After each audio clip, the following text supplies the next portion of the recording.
لاہور سے ایک ساتھی نے سوال کیا ہے لیکن نام انہوں نے ظاہر نہ کرنے کا کہا ہے۔ سوال ان کا یہ ہے کہ مجھے اکثر و بیشتر وہ پیشاب کے بعد قطرے آتے ہیں تو میرے لیے نماز کا کیا حکم ہے؟ تو یاد رکھیں یہ مسئلہ اکثر و بیشتر لوگوں کو یہ مسئلہ پیش آ جاتا ہے۔ تو مسئلہ یہ ہے کہ اگر کوئی شخص ایسا ہے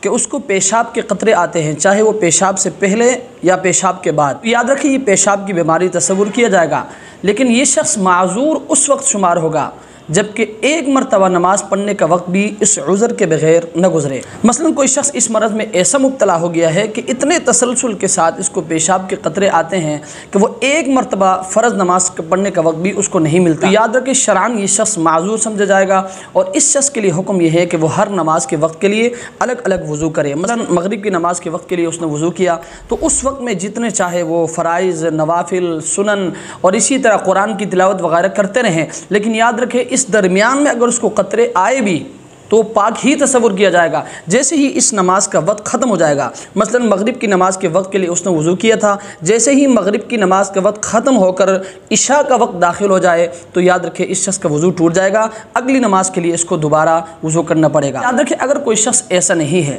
بلکہ اس کو کبھی پیشاب کے قطرے آتے ہیں اور کبھی رک جاتے ہیں تو شرعاً یہ شخص معذور نہیں سمجھا جائے گا، اور اس شخص کے لیے حکم یہ ہے کہ جب بھی یہ نماز پڑھنے کا ارادہ کرے، نماز پڑھنے سے پہلے یہ پیشاب کرے اور پیشاب کرنے کے بعد قطرہ آنے کا انتظار کرے۔ جیسے ہی قطرہ آ جائے اس کے بعد اطمینان کے ساتھ وہ پاکی حاصل کرے، جیسے ہی وہ مطمئن ہو جائے، مکمل طور پر وہ پاکی حاصل کرے، اس کے بعد وہ نماز کے لیے کھڑے ہو جائے۔ یاد رکھیں اس درمیان اگر اس کو پھر پیشاب کے قطرے آ جائیں تو یاد رکھیں اس کا وضو بھی ٹوٹ جائے گا اور وہ ناپاک تصور کیا جائے گا۔ اگر وہ پیشاب کے قطرے اتنے زیادہ آ جائے اور وہ اس کے کپڑوں کو لگ جائے اور وہ 1 درہم کے مقدار سے بھی تجاوز کر جائے تو یاد رکھیں اس صورت میں کپڑوں کو بھی دھونا لازم ہوگا۔ اللہ تبارک و تعالی ہمیں اس مسئلے کو سمجھنے کی توفیق